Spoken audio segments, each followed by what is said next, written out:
కడప జిల్లా బ్రహ్మంగారిమఠం మండల కేంద్రంలోని అభివృద్ధి కార్యాలయం నందు సాధారణ సర్వసభ్య సమావేశాన్ని మండల అధ్యక్షుడు వీరనారాయణ రెడ్డి, మండల అభివృద్ధి అధికారి రామచంద్రారెడ్డి ఆధ్వర్యంలో నిర్వహించారు.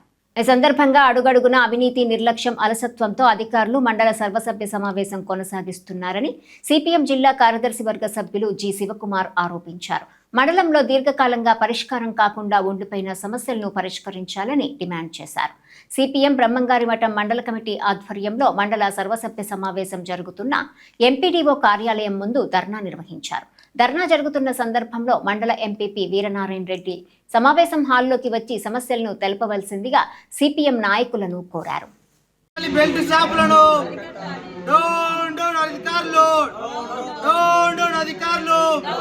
మందు షాపులకు తొత్తుగా వేసిన అధికారులు